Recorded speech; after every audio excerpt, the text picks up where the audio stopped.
Trevor Thornley writes in Jigsaw voice, "Hello, AMC crew. I want to play a game." That's a terrible Jigsaw.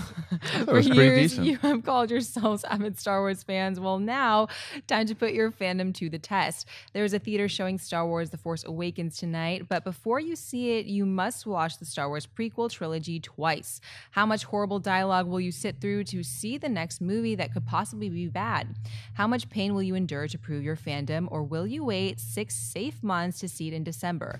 Live or die, make your choice. That's easy for me. I'll watch the prequels twice. I don't care. As much as we like to bash them or make fun of them, they are not the worst movies in the world.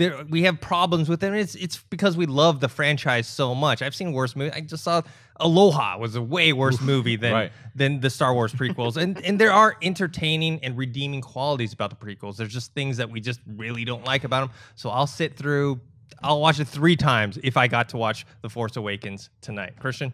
No brainer. I'm sitting through them. Look, guys, the prequels are still Star Wars. It's still Star Wars. There's still a lot of things in the prequels you can take out.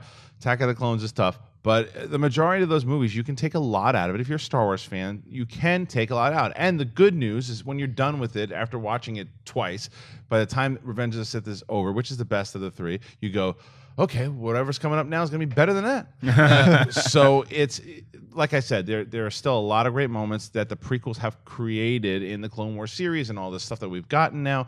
So yeah, I can deal with it. You know when you're playing like a racing video game at like Gran Torino or something, you just want to get to the next checkpoint just to like get a little bit more time? That's all you have to do when you watch the prequels. Is they're not great films, but there's enjoyable cinema in each one of them. You just get to the Darth Maul scene like we were talking about. If you can watch Attack of the Clones and you just get to the Christopher Lee stuff, that is really fun to watch. Then you get the Yoda lightsaber battle, you get Anakin versus Obi-Wan at the end of Revenge of the Sith. So there's enough in there to enjoy. Having said that, I don't think I'd take it, and I'll tell you why. Because I want to see The Force Awakens in December with my peers. I don't want to see it 6 months ahead of time and then not be able to talk about it with anybody. Like, can you imagine if I saw The Force Awakens and you didn't see The Force Awakens and I have to interact with you every day and you're asking me questions, but you don't want me to give away too much, and it's a mind you trap. Are full of it. Well, guess what? Christian would go see it, of course, and he would. Yeah, of course. Even knowing that you couldn't see it. You say that in theory. If someone offered you that, if you checked after the show was over and you got an email, you'd be like,